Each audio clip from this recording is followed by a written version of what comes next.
You're listening to a podcast from thespoilist.com. Welcome to First Contact, the audio equivalent of a colonoscopy. I'm Andrew. I'm James. And I'm Alex. This time we are talking about In Theory. It was written by Joe Menosky and Ronald D. Moore and directed by Patrick Stewart. It first aired the week of June 3rd, 1991. James, do you have a synopsis? After a bad breakup, Lieutenant DeSora takes a romantic interest in Data, as he is kind and attentive in a way her previous partners have not been. Data asks all of the senior staff for advice before deciding to pursue the relationship. In a series of random scenes, Data learns that women don't always mean what they say, that you shouldn't be creepy and weird and start arguments for no reason, and that it's important to pay attention to people. The relationship ends when DeSora realises she's drawn towards men who are bad at communicating their feelings, but Data doesn't care because he's a robot.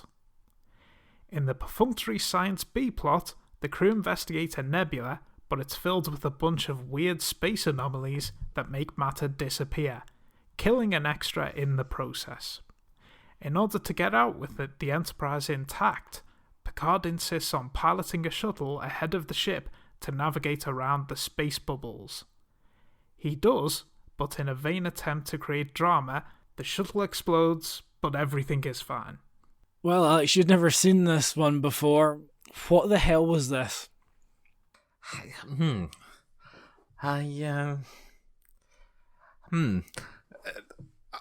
don't know what to make of this. There's some bits that are like, oh, this is a Trek doing a comedy episode, and then like in some of Trek's comedy episodes, there's bits where you go, "Ugh," and then there's a B plot that's completely perfunctory. Yeah. And somebody dies in horrendous fashion. Oh, let's go into that in far too much detail later. Yeah, so I guess it's, Data's Day was a good episode, let's do more about getting into Data's work life. And it's sort of Star Trek in workplace comedy mode. So you've got the scenes of couples interacting or just seeing how Data relates. There's literally lines in this where you can imagine a laugh track on. You know, Picard going, "If I ever learn anything about women, Data, I'll be sure to let you know." And I mean, I wrote this one down. Data says, "Lieutenant DeSora just gave me what could be considered a very passionate kiss in the torpedo bay." Crowd goes wild. I literally have that screen frozen on my television at the moment, so remember to get that quote. Well, I've never heard it called that before. Like, I genuinely don't know what they're going for. Is it like sitcom type stuff? In which case, why is there a kind of we're at peril in the Enterprise and boring random anomaly of the week? It's so weird how that plot, other than we work in the torpedo bay together, doesn't tie into anything. It's just really, really weird. The writers are all kind of vindictive when they talk about this episode, about the fact that they had to write this B-plot. I almost feel like they written it so atypical for a comedy episode that it was just to go against this idea that every episode needed a B-plot. It was to prove a point. You can see that. It's almost a passive-aggressive B-plot. Oh, yeah, I spent the whole time waiting for it to tie into the plot, and I felt like, oh, okay, they must be going in this direction, and always going to try hard, but then it's going to be that typical sort of TNG thing of, oh, they're in love, oh, but she's a gas, that sort of stuff. And it wasn't even that. Yeah, I don't know what you can say about it. Like, there's some very strange elements. So to sum it up, basically, stuff starts falling off tables, doors start opening, and then it turns out there's these bubbles, which Red Dwarf would rip off, in space, but they just make matter phase out for a second or two. which is fine, and luckily no one gets hurt and nothing explodes. And then Picard says, I have to pilot the shuttle, Will. I have to do it to navigate out of this. And you think, why? Hang on. No one gets hurt. Can we go back to that? No one gets hurt up to a point. Okay. I'm going to assume that Picard has to pilot that shuttle because it's by far the easiest thing to direct yourself on when you're just sat in a small box. That was my other thought as well. He doesn't have to direct with him in a scene with other actors as his first directorial episode. But at this point, obviously movie Picard would do this, but at this point, there is absolutely no reason, especially when Riker is the best pilot in the fleet, etc. It doesn't feel like a true Picard moment. There's not enough motivation there for him. I have to save the ship because I am captain. Because he has no personal stakes in this episode because Picard is a supporting character in this episode. So it feels very off. If you genuinely wanted to tie in the A and the B plot, it would have been either Data or Lieutenant Desora on that shuttle. Yes, it has to be something has to put their relationship in jeopardy to make them realise something about the other. That is what has to happen. But instead, and the writers can say whatever they like about, oh, we wrote the hell out of the A plot, but they didn't, because it doesn't work either. I would say it's vital for that plot for you to learn something about your characters. And I don't think we learn anything about Data in this. It does not have enough depth or substance. It's just, how can we have some japes? How can we make some jokes about 50s sitcoms? Because this is apparently what Data learns from. It's well and good having Data coming in saying, hi honey, I'm home. That's funny. But an episode it does not make. Let's not get carried away with ourselves. It's certainly there. What about Data acting all suave and romantic? I get it. We've spoken about this before. It's Brent Spiner's a good actor. Let's give him something to do. But Brent Spiner's not a good actor. But no, he is. But it's also, let's make Data act like a creep. And it's the things that ruined the movies, in that when Data isn't acting like Data, he's incredibly unsettling. And there's no reason... and annoying. And there's no reason that anyone should like him. Don't diss Mr. Tricorder. I love that scene. Oh, Mr. Tricorder, you're a sad old thing. I liked it when he sang the Life Form song. I liked it when they were approaching the planet and he goes, "Oh shit!" I love swearing in Star Trek. It's the best. I want more of it. To be fair, that is almost earned. The fact that it took till then to get a character to swear. Yeah, it's fine. How are they going to raise the stakes in the next series of Picard? I'm not going to say. What LeVar Burton turns up and... Geordie, you old Yep. Okay, so yeah, let's I mean, before we get much into the A plot, although I don't think there's a lot to get into, let's deal with the horrendous death of a crew member. The floor slips away, and they basically get the carpet of the Enterprise through their torso, and their hand goes into a really weird position. This has basically happened before, hasn't it? I can't remember which episode it was, but in Series 1, someone went through the floor. Did they not fall out of an open space hole? I don't remember. I don't remember. I just remember someone going through the floor and then seeing it on this episode and going, it's the same thing again. Except this time, no one cares. They go, oh, God, that's awful. Well, anyway, moving on. Who has to clean that up? How do they clean that up? How do they clean that up? Has it just sort of severed through the chest? Or has it sort of merged? Would someone have to sort of remove the corpse with a spatula? Just gradually chipping away? I assume that they'll get O'Brien to use the transporter. Oh, you could do that. would that work when she's literally through the floor? Would that just take the upper part of the torso and leave a stain on the carpet, while in between decks their legs are sort of merged into the steel? I wish, if it's a comedy episode, it would have been great if we got to see below deck just two legs hanging down and people just confused looking up. I just like the idea that someone looks at it and go, "Oh God, that's going to be really difficult to shift. I'll just leave it there."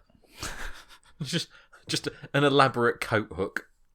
Again, I mean, we talked about this when we were reviewing Star Trek Picard, an episode that is tonally inconsistent and it tries to be comedy but has brutal moments of horror in it. And here's the precedent in Star Trek The Next Generation. It's just... Oh, it's okay then. Picard, it's fine.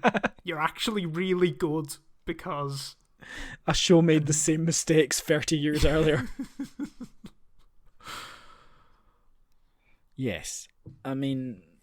Don't give the people who defend Picard ammo. They've got enough ammo as there is. They've got that scene in season 1 when they shoot a phaser at somebody and their head explodes. So Star Trek should always be a brutal horror. That's strange. The whole plot is strange. And then at the end, I'm sort of confused. They get out of it and they... But they don't get out of it. They just say, let's make a run for it. And it was like, was that all a waste of time then? Yeah, I mean, they're still in it. There could still be more unreality pockets that they hit. And it's just... it's like they've been trying to get across a frozen lake. And they get to 500 yards from the end of it. And I'll just run. Well, it's still going to go through the ice. And the thing is, they got that far in without it doing much damage. So, why not just go back the way you came? Because they move. Oh, yeah. It's annoying.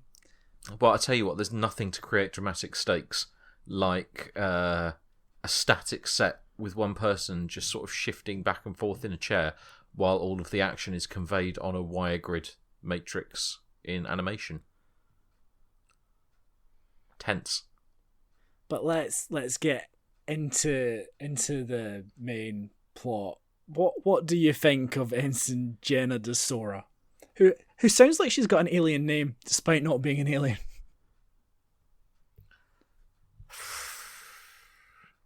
Thinly written, with some characterization that borders on the misogynistic. I mean, I hope she passes the Bechdel test. Shall we check? No. Does she speak to anyone other than Data through the course of the episode? They have their cute double date with the O'Briens. You know. Oh yes, that was truly something. Where Chief O'Brien confesses to his misogyny and putting women in their place, picking up the socks. In a future where you replicate your clothes, the fact that he gets his wife to pick up his socks is quite something. But they're a married couple, aren't they funny? Makes you glad he had that drink thrown over him in the last episode now. They do confirm in that scene that there is some sort of futuristic washing machine. Yes, they do. So it's not all waste. It's not. They do put the socks in some kind of cleaning machine, so that's good to know. I think it would have been better if there was actually like a laundrette room on the Enterprise that everyone had to visit to do all the washing. Well, that would be good. And maybe Chief O'Brien operates that as well when he's not in the transporter. It's a similar sort of panel. He just pushes it up. Transporter chief and controller of the Calgon tablets.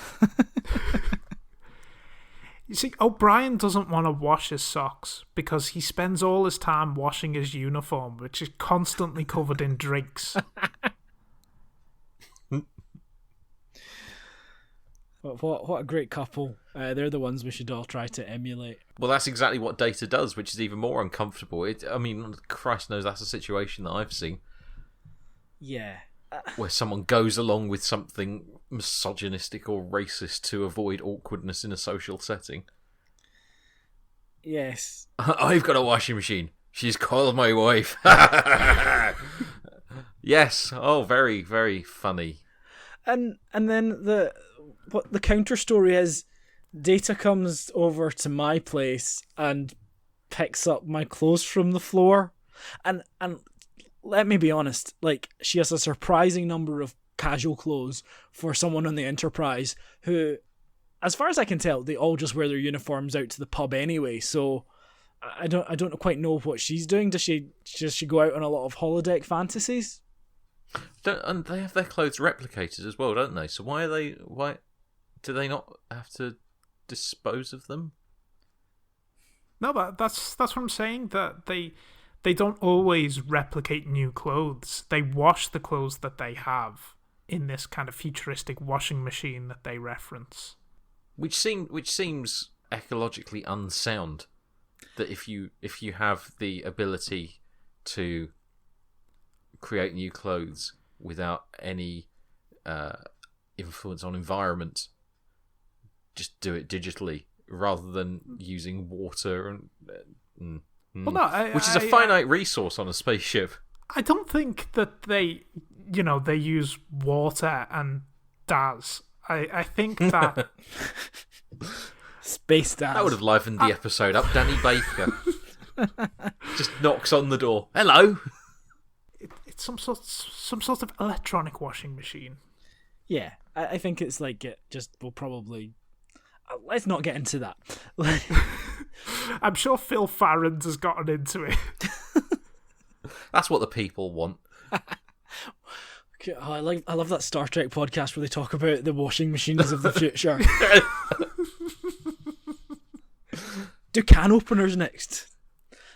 If you want us to talk about washing machines in the future, leave us a 5-star review on iTunes telling us that you want us to do an hour-long podcast on the washing machines of Star Trek. Well, the thing is, right, the equivalent, I guess, for dishes is indeed a replicator, because if you ask for a chocolate pudding or chocolate sundae, as Councillor Troy is wont to do, as that's her one personality trait, you don't put your glass under it like you do in a all-inclusive buffet. You get your crockery with the dessert. So that's all in the replicator. Presumably you put that back in. Otherwise the Enterprise would just be taken over by sundae glasses. So I'd love to see that episode.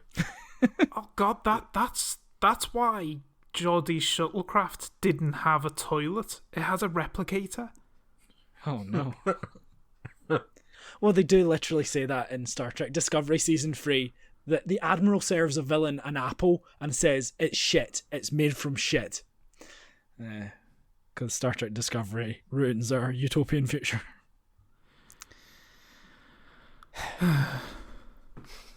Well done, Discovery. You're more lowbrow than this podcast. Hey, we can go lower. There's still another 2 seasons. There's time. 3. What? 5, 6, 7.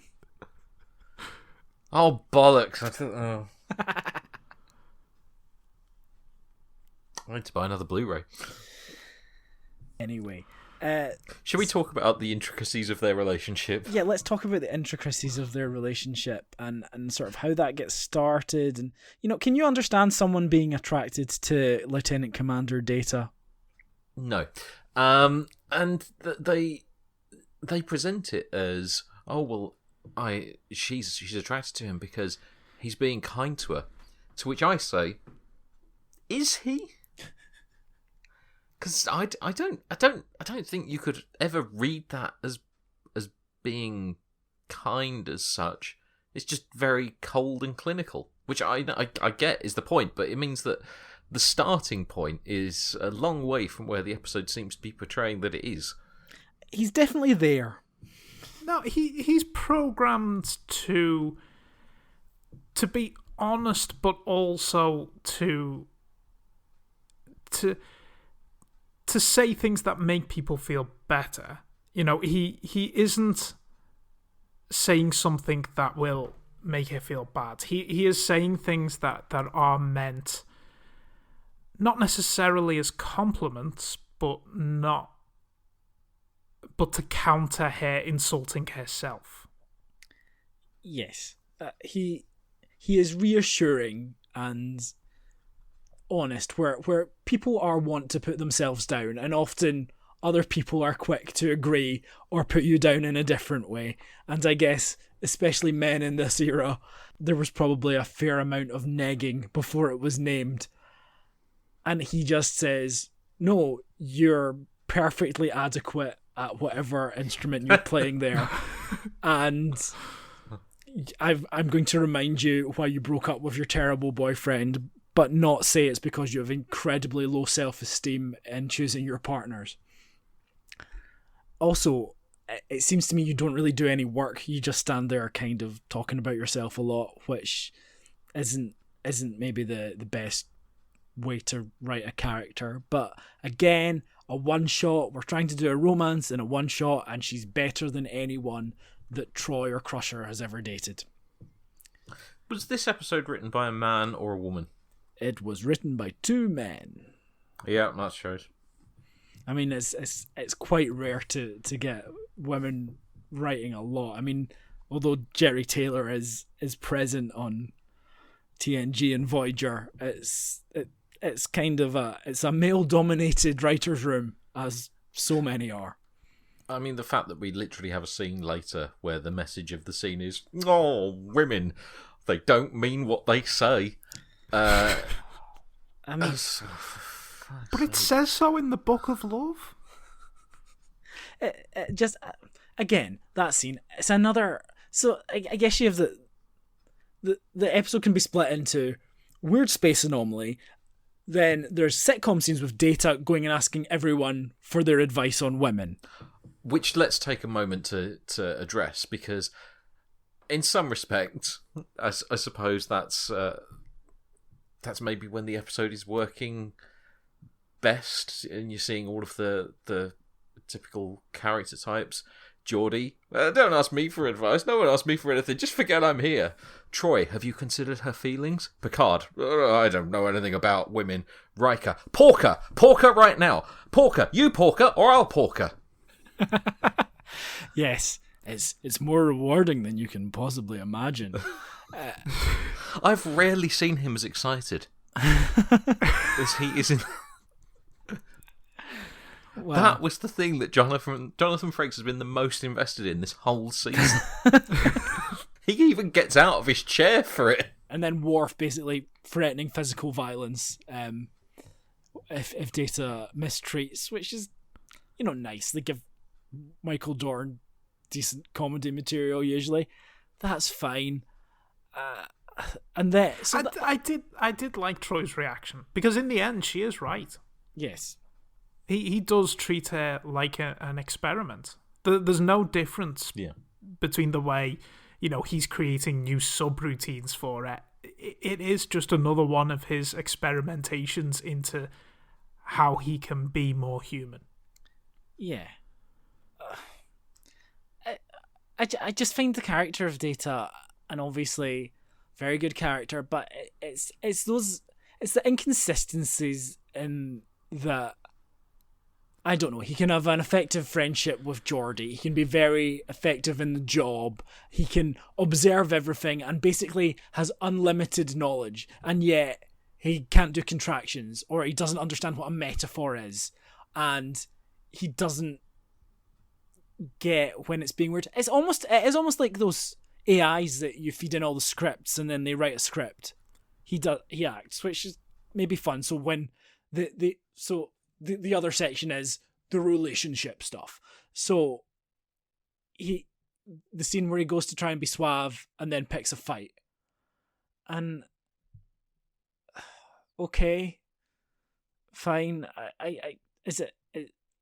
He's really creepy because he's trying to be all romantic, like someone out of a 1950s movie or something. Would you like a drink, darling? Ah, yes, too. And I don't really know what I meant to get out of that. It's just like, wouldn't it be funny if Data did?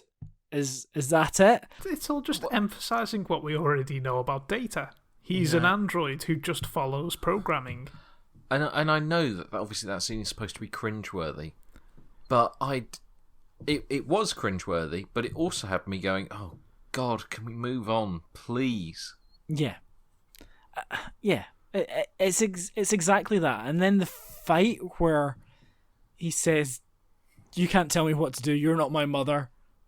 I'm like, I don't think that is that a fight line? Is that a standard relationship line? I don't know. Maybe in EastEnders. And then I guess ultimately you have the breakup, which is just her realizing something about herself. So essentially she's the protagonist of the episode because she's the only one who learns something. But she's not enough to be the protagonist because she's not the focus of it. So it just frustrating. I remember liking this a lot more when I watched it in the past, but it's no Data's Day. It's basically, that's how you do an effective comedy episode involving Data where you don't hate him by the end of it. The thing is, we also have his relationship with Tasha Yar. It's not quite built up as romantic, but it's built as important to him in a way that a romantic relationship would be to somebody. And the fact that he can't then translate what he had with Tasha to a relationship with Desora, it seems like a backward step. Are they suggesting he's sort of the kind of man then that maybe is using this woman because she's willing rather than because he's interested in her? So he's doing his experiments, testing out the facets of his personality rather than acting in any genuine way with her. It's not him doing anything malicious intentionally, it's just his programming. But it is exactly what Troy warned him about. For once, Troy is actually a good counsellor. She gives him good advice and he doesn't listen to her. Because why would anybody listen to what Troy has to say? See, it's the boy who cried wolf, isn't it? Troy just gives bad advice all through the show, and the one time she gives good advice, nobody listens. Did anyone notice anything interesting about the direction of this episode, given it was our dear captain that was at the helm? The lights were dimmed at one point. That's true. Imagine being so desperate to direct, and this is it. Thanks, Patrick. You really saved us the effort. The thing is, though, I think Patrick Stewart was a bit he was a bit distracted during the shoot because, as he says regarding In Theory, I was a virgin then. Those 7 days that I worked on In Theory were 7 of the most exciting days of my career. They were so intense. Oh God. How old was Patrick Stewart at this point? It's nice to try new things. Oh, I've just got images of him ending each take and then just disappearing off to his trailer for 15 minutes. Right, ready to go again.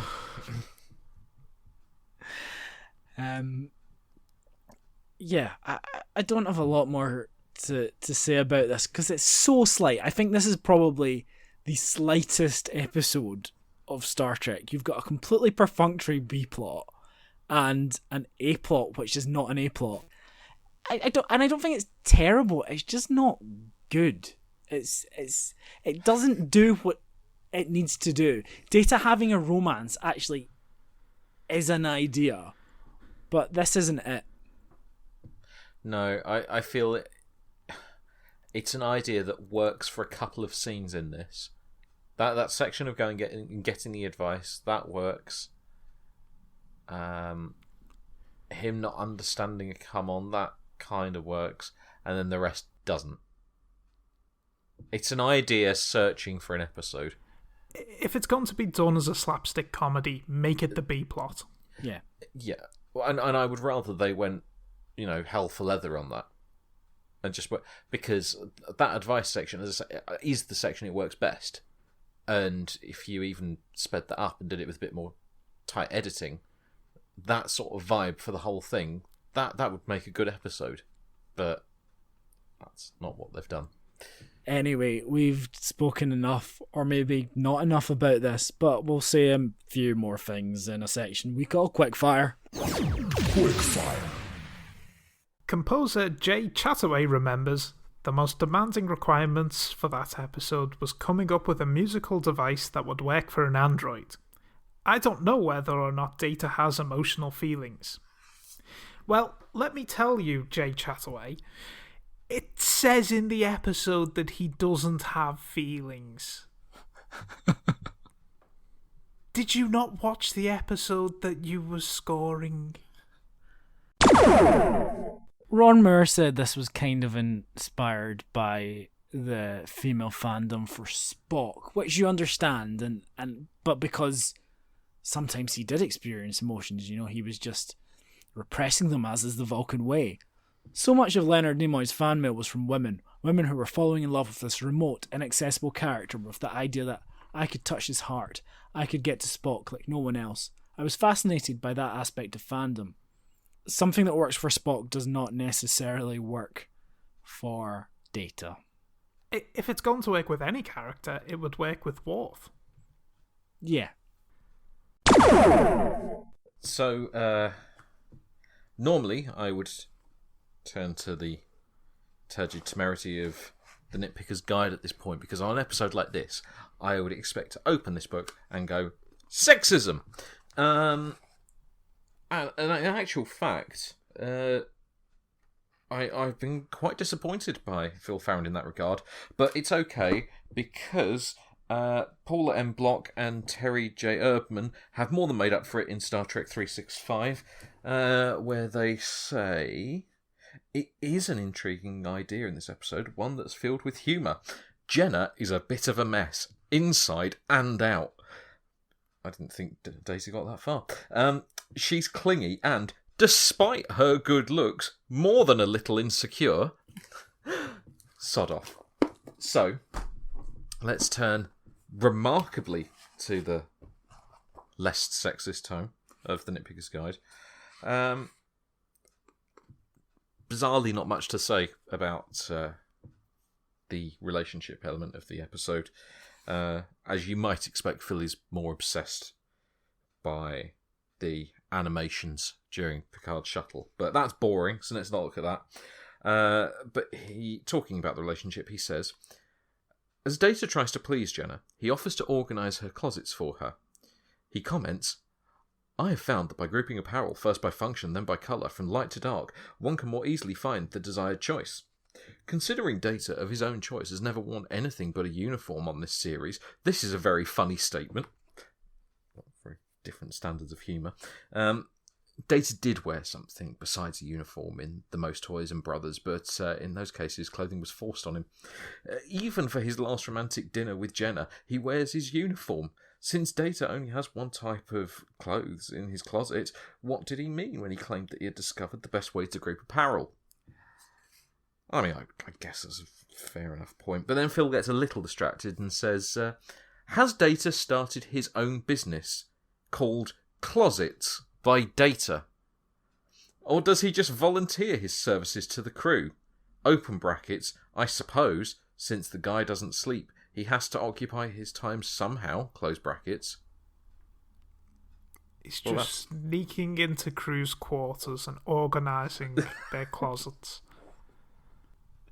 If I went to a shop called Closets by Data, I would expect the sale of closets, not ordering of clothes.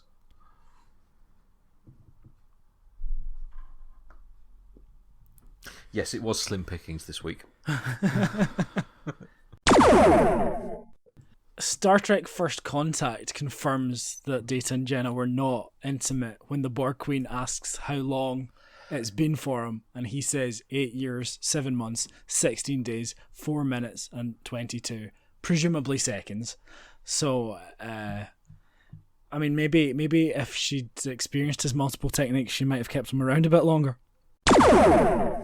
The Star Trek video game Starship creator confirms that Dasora was actually on the Enterprise E. She'd been promoted to the Assistant Chief of Security, and she was decorated for her participation in the Battle of Sector 001. Brilliant. And she got a promotion to Lieutenant Commander out of it. Congratulations. You have to wonder who sits down and watches this episode and goes, I'm just going to create a bit of lore for this character. Who at the end of this cares enough, genuinely cares enough? Data, in this episode, you might notice, does use contractions because he says, honey, I'm home. And surely, honey, I am home is a much funnier line because it's wrong. But hey, and also you're not my mother. Memory Alpha seems to suggest that these would be pre-programmed phrases, so you can pre-program a phrase but not literally the contraction I'm. Well, I got the feeling from that he was quoting something that he had as being something said in a relationship. Right. Because it was very specific that he used contractions in those phrases. It was when he was acting out of character that he used them. This is also the last episode featuring Spot as a Somali cat. After this episode, Spot was portrayed by an orange short-haired tabby. Who knows what happened to Spot in the meantime? Transporter accident. Oh no, it's happened again. Mr. O'Brien, get the shovel. Brandon Braga said, I just wanted to see more of the Data arc. I didn't want to see that other story at all. It was interesting with that woman through the floor. Nice imagery. But that's it. I really want to go back to the other thing. That's us nearly done. When we return, we'll be talking about Redemption, but we'll be doing both parts of it. So if you're watching along, watch both of them. Why would you be doing that? I mean, why? But if you are, that's what we'll be doing next episode. And then we will come back after that with We Must Remember This. And I guarantee there will not be a lot of remembering. But anyway, until then, goodbye. Goodbye. Goodbye.